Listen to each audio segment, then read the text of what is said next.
Hello everyone. My name is Deep Sangeet Maiti. I welcome you all on this concept drill sessions.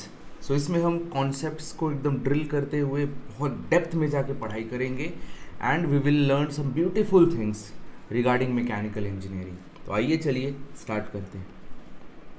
सी, यहाँ पे हमारे पास दो balls है, right?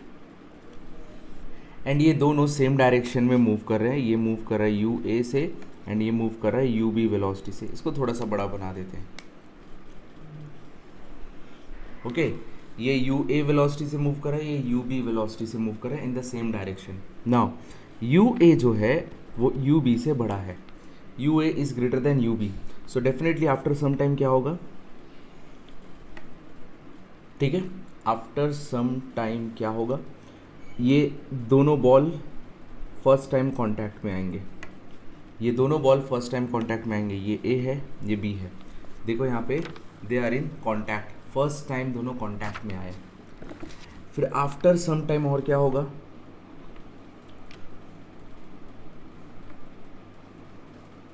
You can see something like this. हालांकि I am just drawing a exaggerated view, ठीक है ना? ऐसा ही दिखेगा समथिंग. देखो, वन सेकेंड, ये कुछ ज़्यादा ही छोटा हो गया. इसको थोड़ा सा बड़ा कर देते हैं. Yes, now look at here. ये कुछ ऐसा दिखेगा. It will look something like this. Deformation ऐसा कुछ दिखेगा, right? So you can say, देखो यहाँ पे कुछ डिफॉर्मेशन हुआ है. Let me show it with red colour. Yes, दिखे बेटा, इतना ये डिफॉर्म हुआ है. क्या आप देख सकते हैं? बिल्कुल इतना आपका डिफॉर्म हुआ है. सो ये देखो बॉडी ए का है ना, जैसे ये बॉडी ए है, ये आपका बॉडी बी है. तो बॉडी ए का जो डिफॉर्मेशन है, बॉडी ए का जो डिफॉर्मेशन है वो देखो इतना हो रहा है, ये इतना एक्स्ट्रा हो रहा है. ये डिफॉर्मेशन इन बॉडी ए. और देखो ये जो है, this is deformation in body B. ठीक है, deformation in body A, deformation in body B. Now ये इसलिए हो रहा है due to the elastic nature of the body, है ना?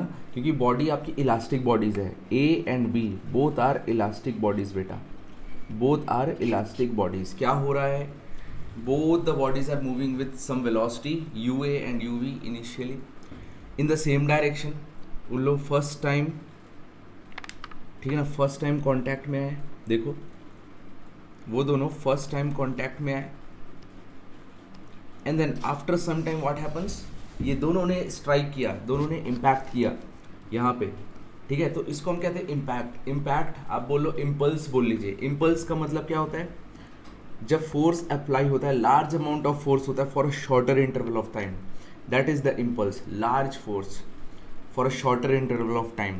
तो यहाँ पे ए एंड बी के बीच में large force for a shorter interval of time के लिए आया. Okay, then after that what will happen? ठीक है, इसका अलग अलग हम फ्री बॉडी डायग्राम बनाते हैं. Let me draw the free body diagram. देखो ये कुछ ऐसा है, ध्यान से समझना. ये इंटरव्यू में क्वेश्चन पूछा जा सकता है एंड इसके ऊपर आपके बहुत सारे कॉन्सेप्ट्स डिपेंड करते हैं. देखो ये जस्ट आफ्टर द, ये मैक्सिमम डिफॉर्मेशन है बेटा. This is the maximum deformation which we can have in both the balls. Okay, so देखो ध्यान से देखो. सो यस, ये आपका शुरू में ऐसा था. See, this is the deformed part, right? This is the maximum deformation portion. देख सकते हो आप, this is the maximum deformation portion. देखो ये आपका मैक्सिमम डिफॉर्मेशन वाला पोर्शन है. मैक्सिमम डिफॉर्म किया. Can you see that? देखो यहाँ से लेकर यहाँ तक ये आपका बेसिकली क्या है? Delta max. इतना ज़्यादा डिफॉर्म हुआ है. ठीक है, this is the maximum deformation, delta max. I hope आप लोगों को ये समझ में आया. अब ये डिफॉर्म क्यों किया है? Why this has deformed? Because इसमें कुछ फोर्स लगा होगा. यस, बिकॉज इसमें कुछ फोर्स लगा होगा. Let that force be F. और वही force multiplied by shorter interval of time जो है, मतलब मैं अगर यही एफ को डी टी से मल्टीप्लाई कर दूँ तो वो हो जाएगा इम्पल्स. तो बेसिकली इन दोनों के बीच में ना इम्पल्स लग रहा है, बिकॉज जो कोलिजन होता है बहुत ही कम समय के लिए होता है, बहुत ही कम समय के लिए होता है। सो होगा क्या, ये जो फोर्स है इसको हम इंटरनल फोर्स भी बोल सकते हैं, क्योंकि ए एंड बी के बीच में लग रहा है, so you can call it as a internal force between A and B. और याद रखना ये डिफॉर्मेशन जो है, ये डिफॉर्मेशन जो है जितना ज़्यादा बढ़ता जाएगा उतना ही ये फोर्स की वैल्यू भी बढ़ती जाएगी। देखो पहले कम डिफॉर्म हुआ तो कम फोर्स आएगा, जितना ज़्यादा डिफॉर्म होते जाएगा उतना ही ज़्यादा फोर्स आता जाएगा। Why is it so? Because देखो यहाँ पे जो मॉलिक्यूल्स थे, let me draw the molecules. देखो ये मॉलिक्यूल्स अपने ओरिजिनल शेप में है, ये सारे मॉलिक्यूल्स अपने ओरिजिनल शेप में है, but what will happen here, ये मॉलिक्यूल्स थोड़े से ऐसा चिपक जाएंगे, मतलब चपट जाएंगे, देर विल बी डिस्टॉर्शन, है ना। ये जो मॉलिक्यूल्स का जो शेप है वो थोड़े को डिस्टॉर्टेड हो जाएंगे।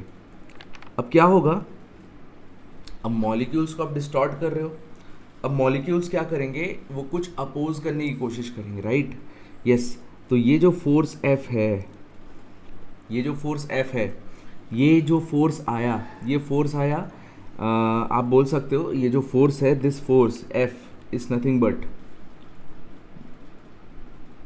Large force, large contact force, yes, large contact force between A and B, large contact force between A and B, and ये फोर्स का वैल्यू जितना ज़्यादा यहाँ पे डिफॉर्मेशन बढ़ता जाएगा, फोर्स का वैल्यू भी उतना बढ़ता जाएगा।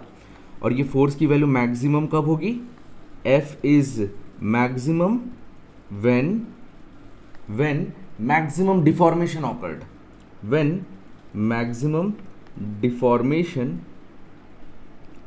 ऑकर्ड। समझ में आ रहा है, जब मैक्सिमम डिफॉर्मेशन आया तब आपका मैक्सिमम फोर्स होगा।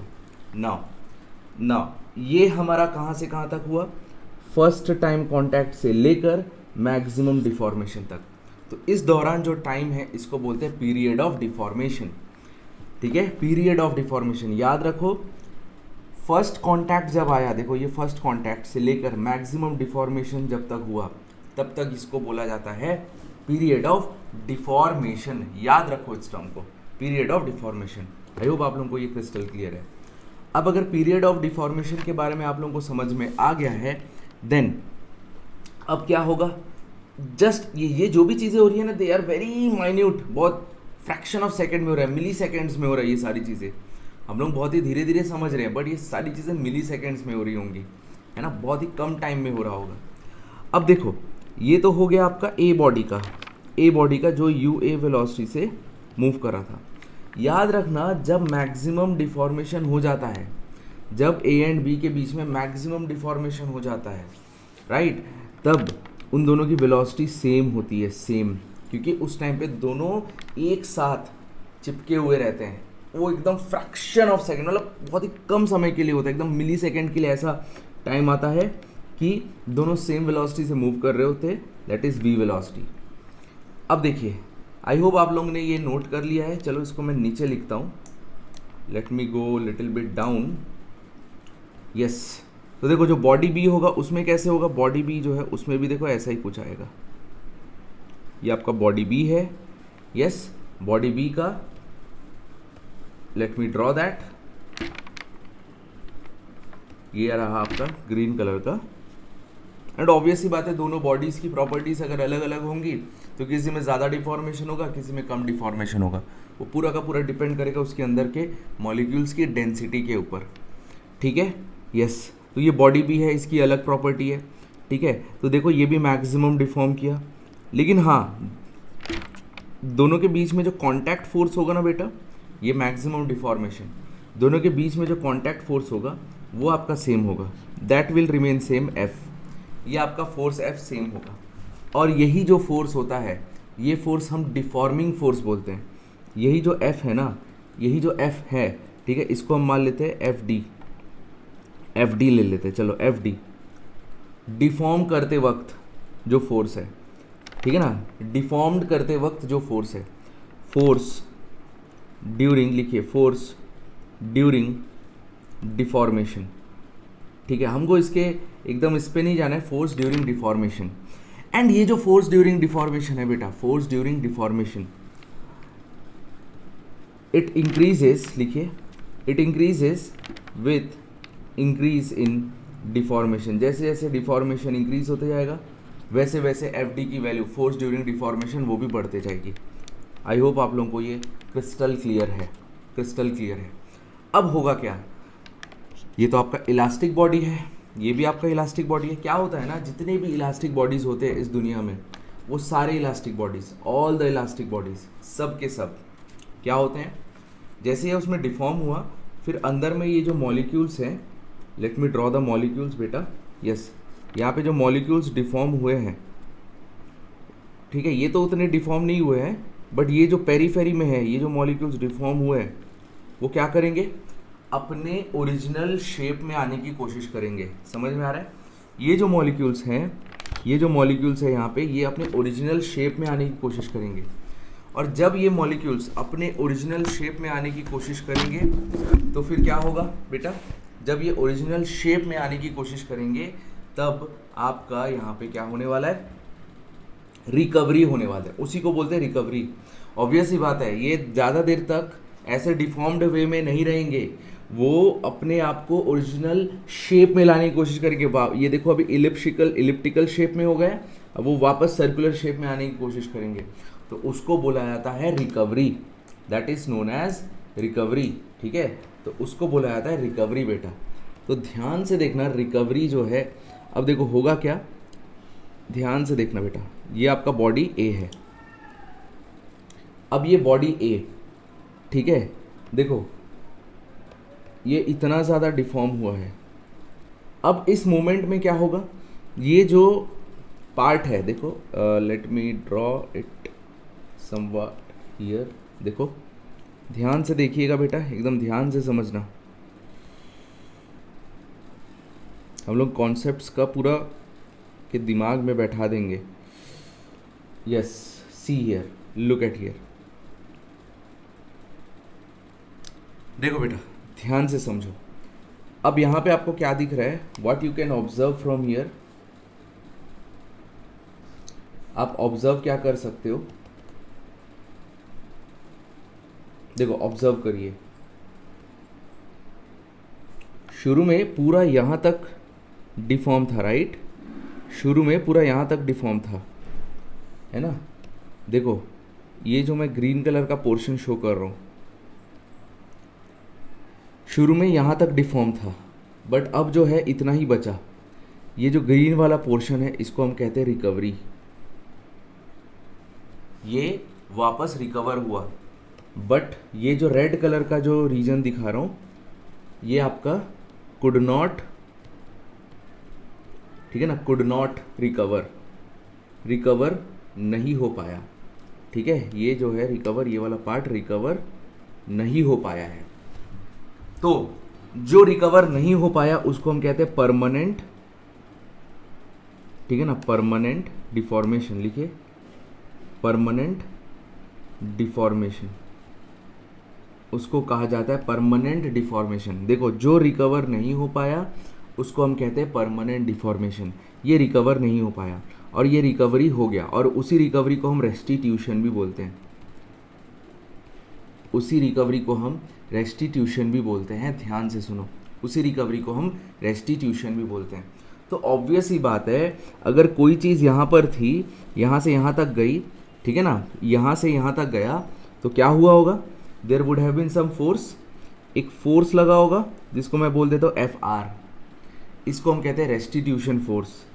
एफ आर जो है इसको हम कहते हैं रेस्टिट्यूशन फोर्स, रेस्टिट्यूशन फोर्स, या फिर रिकवरी होते वक्त जो फोर्स है, रिकवरी होते वक्त ये वाला जो फेस है दूसरे बॉडी पे लगा रहा होगा, जिसके कारण body A and body B अलग हो रहे होंगे इम्पैक्ट होने के बाद। आप लोगों ने देखा होगा, एक बॉडी आती है कोलाइड करती है, एक बॉडी आती है कोलाइड करती है, कोलाइड करने के बाद, ठीक है, एक बॉडी आई कोलाइड करी, कोलाइड करने के बाद फिर वापस चले गई, कोलाइड करी फिर वापस चले गई, कोलाइड किया देन वो वापस, देखो दोनों कोलाइड किए, कोलाइड करके कोलिजन करके फिर वो वापस अपने अपने ओरिजिनल, मतलब वापस फिर दूर हो जाते हैं। तो वो दूर क्यों होते हैं, कोलिजन होने के बाद चिपक क्यों नहीं जाते, दूर क्यों हो जाते हैं, वो इसलिए दूर हो जाते हैं क्योंकि यहाँ पे रेस्टिट्यूशन फोर्स लग रहा होता है दोनों बॉडीज़ के बीच में। ठीक है, दोनों बॉडीज के बीच में रेस्टिट्यूशन फोर्स लग रहा होता है। एंड सेम ऐसा ही बी बॉडी के लिए भी होगा, जो रेस्टिट्यूशन फोर्स लगेगा and A and B body जो है दोनों एक दूसरे से दूर जाएंगे। वो किसके कारण होता है? ये रिकवरी के कारण। और ये रिकवरी रेट जो है, ये जो रिकवरी रेट है वो उतना ही ज़्यादा होगा जितना ज़्यादा इलास्टिसिटी होगी इस बॉडी में, है ना। जितना ज़्यादा परमानेंट डिफॉर्मेशन होगा उतना ही ज़्यादा पॉसिबिलिटीज़ क्या है कि दोनों चिपक जाएंगे। अब देखो, एक आप लोगों को बहुत पते वाली बात बता रहा हूँ। मान लो इसी के ऊपर, यही चीज़ जो मैं आप लोगों को बता रहा हूँ, इसी के ऊपर डिपेंड करता है आपका कोफिशिएंट ऑफ रेस्टिट्यूशन। यहीं से डिफाइन होता है कोफिशिएंट ऑफ रेस्टिट्यूशन, जिसको मैं ई से रिप्रेजेंट करता हूँ, कोएफिशिएंट ऑफ रेस्टिट्यूशन। ये बेसिकली क्या होता है, देखो बेटा ध्यान से सुनेंगे। मान लो dt जो है, dt क्या है? Very small time is the period of deformation. अच्छा, पीरियड ऑफ डिफॉर्मेशन क्या है बेटा? What is the meaning of period of deformation? देखो बेटा ध्यान से, पीरियड ऑफ डिफॉर्मेशन का मतलब ये है जब आपका फर्स्ट टाइम कॉन्टैक्ट में आया, फर्स्ट टाइम कॉन्टैक्ट से लेकर मैक्सिमम डिफॉर्मेशन तक होते तक, फर्स्ट टाइम कॉन्टैक्ट से मैक्सिमम डिफॉर्मेशन तक आते तक, वो जो टाइम है उसको हम बोलते हैं, उसको बोला जाता है बेटा, उसको बोला जाता है पीरियड ऑफ डिफॉर्मेशन। फिर मैक्सिमम डिफॉर्मेशन से, ठीक है, मैक्सिमम डिफॉर्मेशन के बाद जो है, जब दोनों के बीच में रिकवरी होने लगी, देखो मैक्सिमम डिफॉर्मेशन के बाद जो दोनों के बीच में रिकवरी होने लगी, रिकवरी, ठीक है, रिकवरी होने लगी, ठीक है, फाइनल रिकवरी तक पूरा रिकवर हो गया। देखो यहाँ पे फुली, मतलब यहाँ पे जब रिकवर हो गया, ठीक है, जब दोनों अलग अलग हो गए, उसको हम कहते हैं dt, ठीक है, इसको हम dt d मान लेते हैं, और एक होता है dtr, इसको हम कहते हैं पीरियड ऑफ रेस्टिट्यूशन। तो पीरियड ऑफ रेस्टिट्यूशन का मतलब क्या है? पीरियड ऑफ रेस्टिट्यूशन का मतलब है जैसे ही मैक्सिमम डिफॉर्मेशन हुआ, मैक्सिमम डिफॉर्मेशन से लेकर डिसएंगेजमेंट तक दोनों अलग अलग हो गए, तब तक वो वाले टाइम को बोलते हैं, उस वक्त को बोलते हैं पीरियड ऑफ रेस्टिट्यूशन। टाइम है बेसिकली ये। तो हमने dt d से रिप्रेजेंट किया है, dt r से, और उसको dt से इसलिए रिप्रेजेंट करें because they are very small, milliseconds में होते हैं। मैं फिर से रिपीट कर रहा हूँ, पीरियड ऑफ डिफॉर्मेशन होता है कहाँ से कहाँ तक? फर्स्ट कॉन्टैक्ट से लेकर मैक्सिमम डिफॉर्मेशन तक, मैक्सिमम डिफॉर्मेशन तक। फिर मैक्सिमम डिफॉर्मेशन से लेकर जब आपका डिसएंगेज हो गए दोनों बॉल्स, उस दौरान, उस जो वो जो टाइम है उसको हम पीरियड ऑफ रेस्टिट्यूशन बोलते हैं। तो अब हम लिखते हैं, एक टर्म मैं डिफाइन करने वाला हूँ, इम्पल्स ड्यूरिंग। ध्यान से सुनो, मैं सारी चीज़ समझाऊंगा यहाँ पे, elastic impact, perfectly elastic impact, सब कुछ समझाऊंगा। इम्पल्स ड्यूरिंग डिफॉर्मेशन को, मान लो इम्पल्स ड्यूरिंग डिफॉर्मेशन है एफ डी, है ना। एफ डी आपका क्या है? Deformation, force during deformation into D T D, ये क्या हो जाएगा बेटा? इम्पल्स। तो इसको मैं आई डी ले लेता हूँ, इसको मैं आई डी ले लेता हूँ। सिमिलरली आई आर क्या होगा? आई आर होगा इम्पल्स ड्यूरिंग रेस्टिट्यूशन, रेस्टिट्यूशन बोलो, ठीक है ना, रेस्टिट्यूशन बोलिए या रिकवरी बोलिए या फिर रिकवरी बोलिए, ये हो जाएगा F R dot D T into R. I hope आप लोगों को ये समझ में आ रही है चीज़ें, ठीक है। यस, अगर ये समझ में आ गया तो जो कोफिशिएंट ऑफ रेस्टिट्यूशन होता है ना, ये होता है आई आर, ये होता है बेटा I R divided by I D, ठीक है। इसको आप इंटीग्रेशन साइन भी यहाँ पे लगा सकते हो, बिकॉज टोटल आपको कभी कभी क्या होता है, एफ की वैल्यू भी फंक्शन ऑफ टाइम दे देगा, एफ की वैल्यू फंक्शन ऑफ टाइम दे देगा, तो इंटीग्रेट कर सकते। तो देखो यहाँ पे I R by I D, तो ये I R by I D से क्यों डिफाइन करते हैं, आइए इसका फिजिकल सिग्निफिकेंस हम समझते हैं।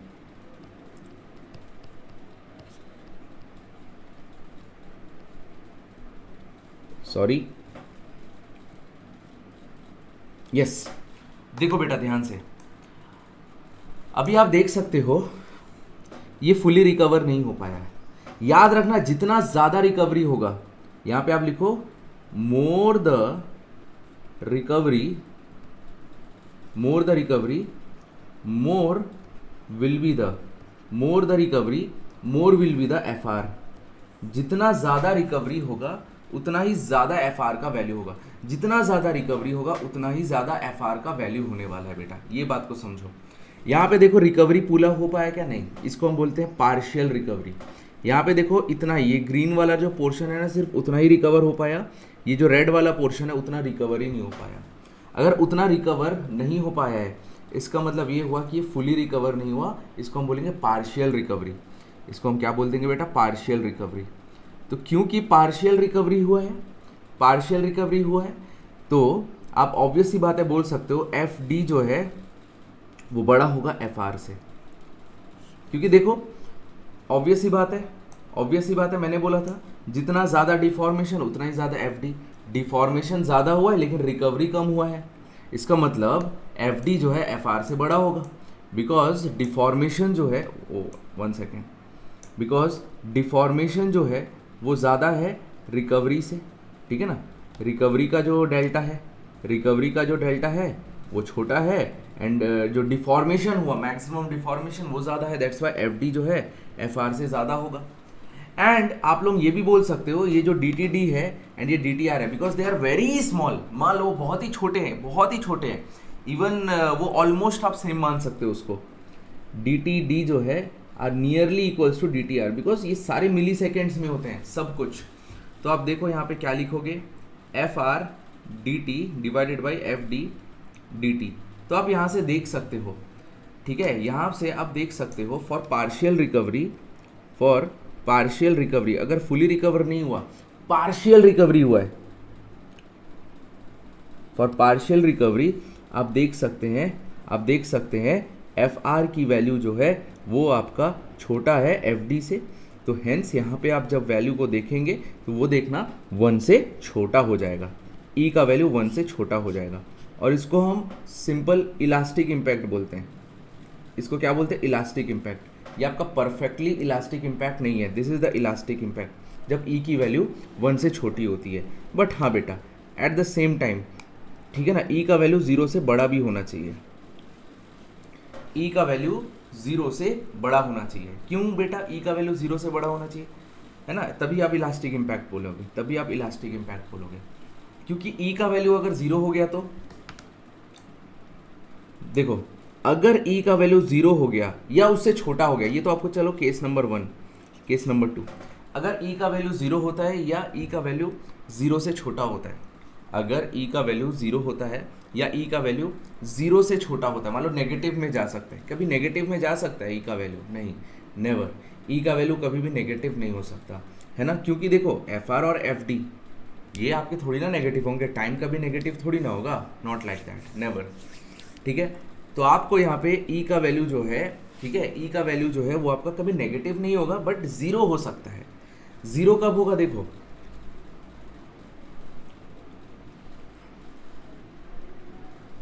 ठीक है, for no recovery, for no recovery, कोई रिकवरी ही नहीं है, या कोई रिकवरी ही नहीं है, बॉडी में कोई रिकवरी नहीं है, ठीक है। जब बॉडी में कोई रिकवरी नहीं है मतलब परमानेंट डिफॉर्मेशन रह गया, मतलब क्या रह गया, permanent deformation, yes, permanent deformation. जब बॉडी में कोई रिकवरी नहीं है मतलब परमानेंट डिफॉर्मेशन रह गया।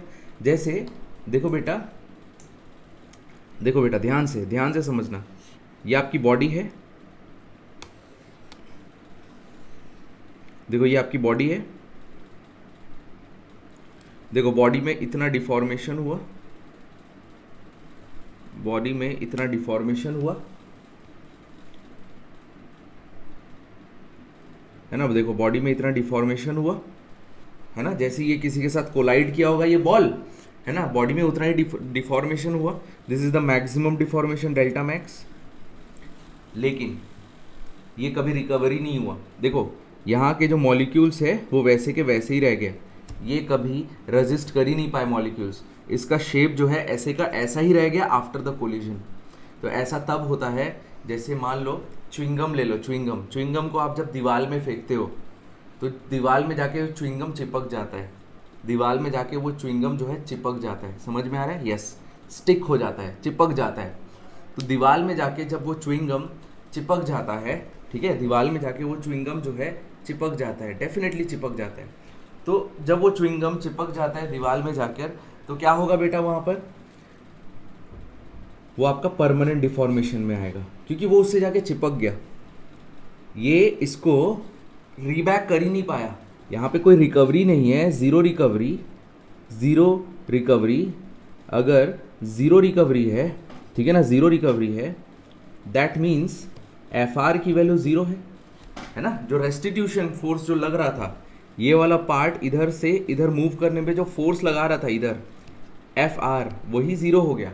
और वही ज़ीरो हो गया तो ई का वैल्यू क्या होता है, F R D T divided by F D D T, तो ये ज़ीरो हो जाएगा।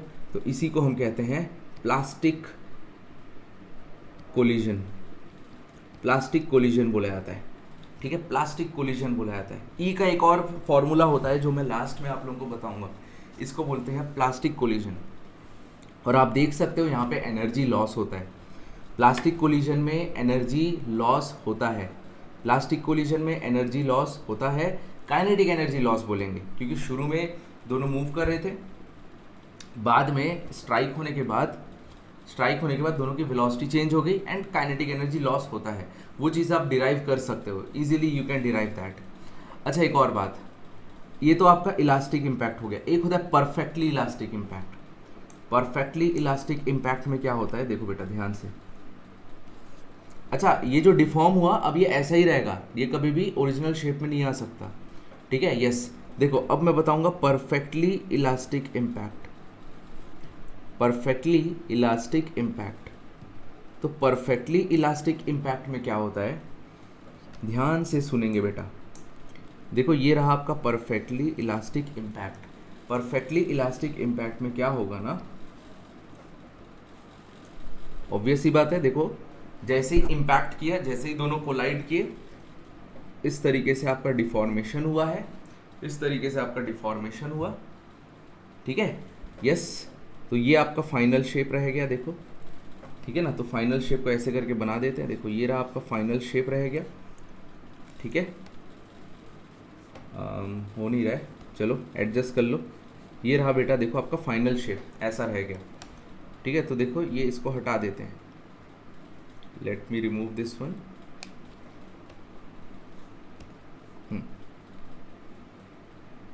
देखो ये रहा बेटा, देखो आपका फाइनल शेप, राइट, ऐसा रह गया, मतलब इतना आपका डिफॉर्म हुआ है बेटा।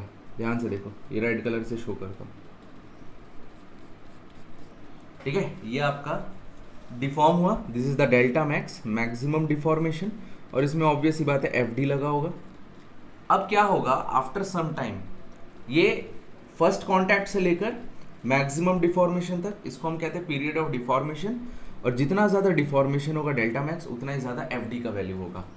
नाउ ध्यान से देखो, अब क्या होगा ना, ये क्योंकि परफेक्टली इलास्टिक इम्पैक्ट है, ये बॉडी अपने ओरिजिनल शेप में वापस आ जाएगा।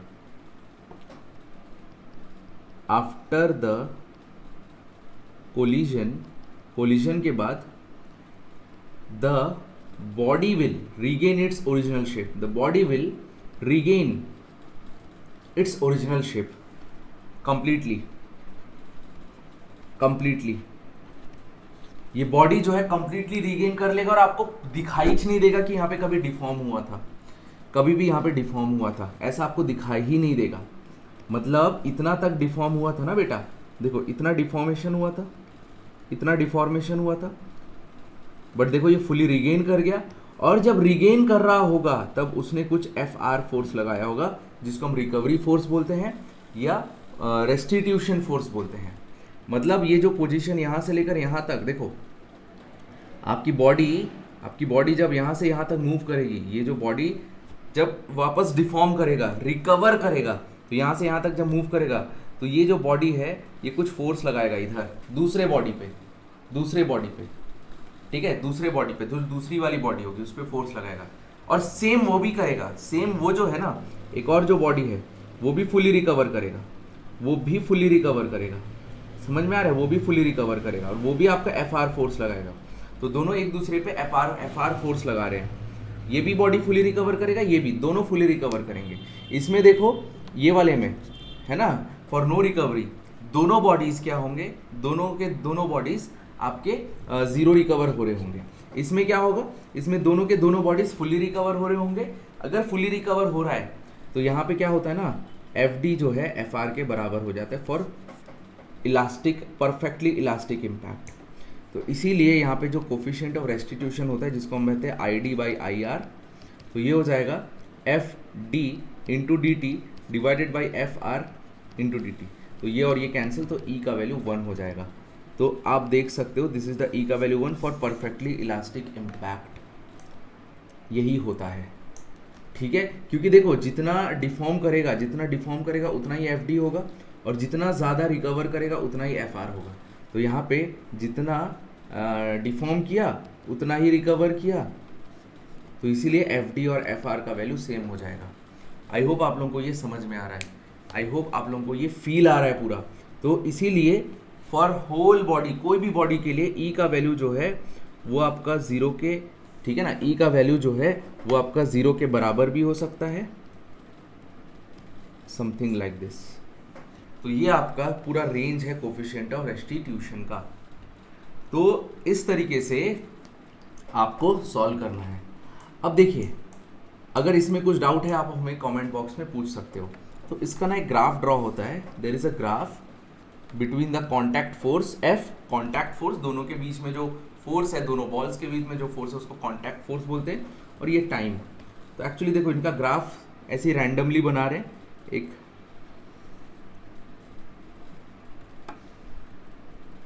ठीक है, पहले ड्रॉ कर लीजिए फिर मैं एक्सप्लेन करता हूँ। देखो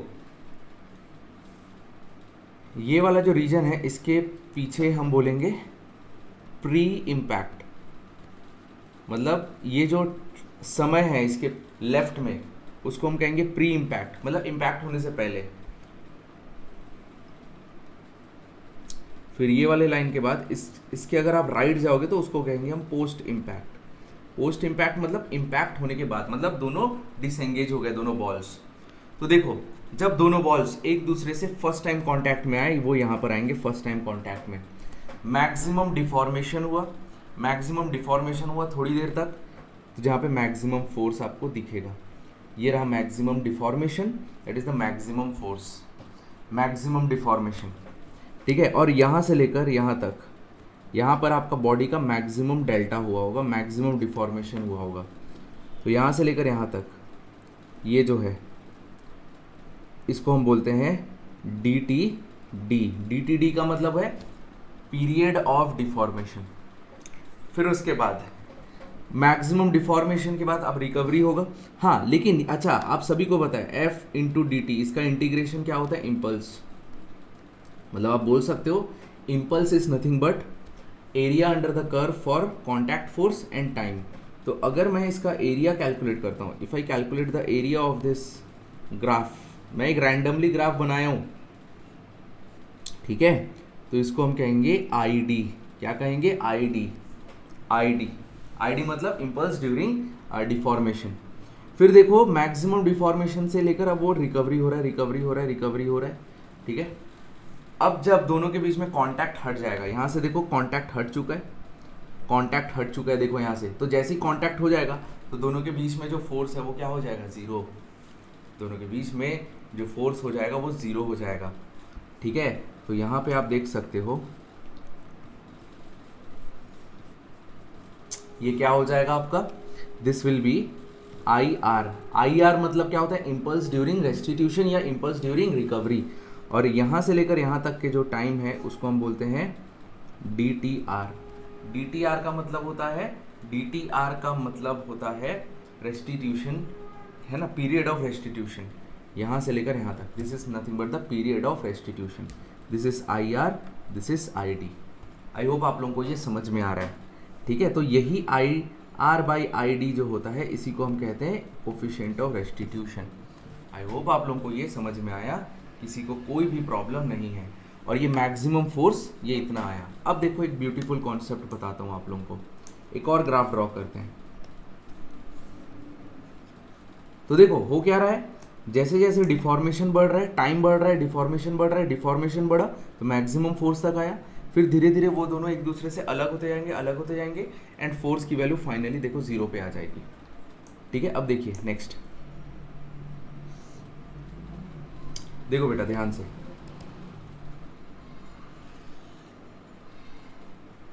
ठीक है, मान लो ये आपका फोर्स है, कांटेक्ट फोर्स, और ये आपका time T.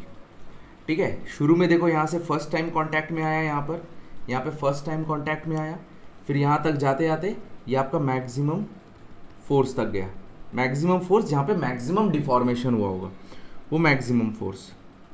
Now look at here carefully, ध्यान से देखेंगे। अगर आप नोटिस करते हो ये वाले रीजन को, ये वाले एरिया को, ये हमारा क्या है, दिस इज योर आईडी। अब आप देखोगे राइट में कोई ग्राफ ही नहीं है, ग्राफ यहीं पे क्लोज हो गया, इसके राइट में कोई ग्राफ ही नहीं है। अगर इसके राइट में कोई ग्राफ नहीं है, मतलब ये है कि जो कांटेक्ट फोर्स है F दोनों बॉल के बीच में, वो F मैक्स का F मैक्स ही रह गया, वो F मैक्स का F मैक्स ही रह गया, वो F मैक्स का F मैक्स ही रह गया। मतलब दोनों के बीच में कांटेक्ट फोर्स जो है, दोनों बॉल के बीच में जो कांटेक्ट फोर्स जो है, वो आपका F मैक्स का F मैक्स ही रह गया दोनों के बीच में। मतलब वो जो F मैक्स जो है, अब यहाँ पे क्या हो गया बेटा, यहाँ पे क्या हो गया, IR की वैल्यू 0 हो गई। IR का वैल्यू 0 मतलब E का वैल्यू 0 है ना, क्योंकि IR बाई ID होता है, तो IR की वैल्यू 0 तो E का वैल्यू 0, और इसी को हम क्या कहते हैं, प्लास्टिक इम्पैक्ट। और प्लास्टिक इम्पैक्ट मतलब च्युइंगम को आप जब दीवार में फेंकोगे, च्युइंगम जो है दीवार से आके चिपक जाएगा।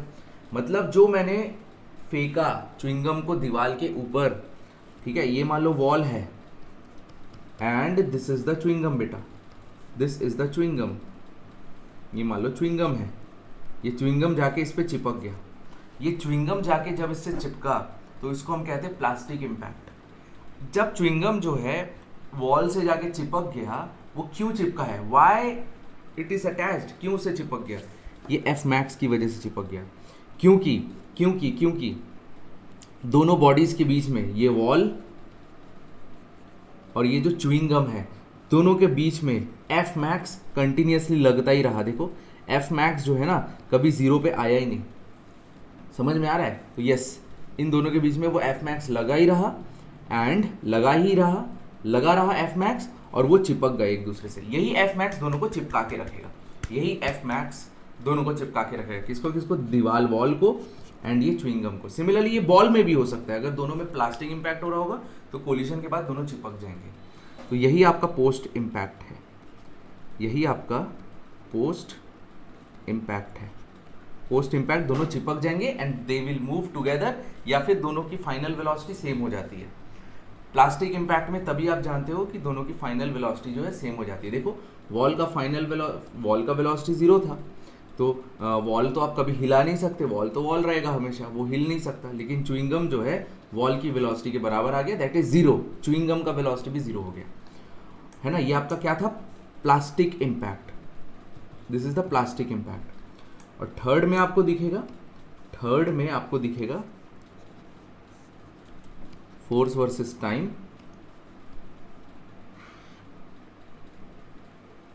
Something like this. तो ये रहा, देखो बेटा, दिस इज, ये जो एरिया है ये देगा आपका ID, और ये वाला जो एरिया है ये देगा IR, एंड यहाँ पे क्या हो जाएगा, डेफिनेटली ये आपका F मैक्स है, this is the F max. अगर ID जो है IR के बराबर हो जाता है, या फिर ये दोनों इक्वल हो जाते हैं, तो आप लिखेंगे E का वैल्यू 1। तो इस तरीके से आपको सॉल्व करना है। और याद रखना ID जो है और IR, मतलब IR ये कभी नहीं हो सकता, not possible, not at all possible. ये जो है IR जो है, मतलब इम्पल्स ड्यूरिंग रेस्टिट्यूशन वो ज़्यादा है इम्पल्स ड्यूरिंग डिफॉर्मेशन से, ये कभी भी पॉसिबल हो ही नहीं सकता। आई होप आप लोगों को ये क्रिस्टल क्लियर हुआ, आप लोगों के दिमाग में एकदम बैठा है।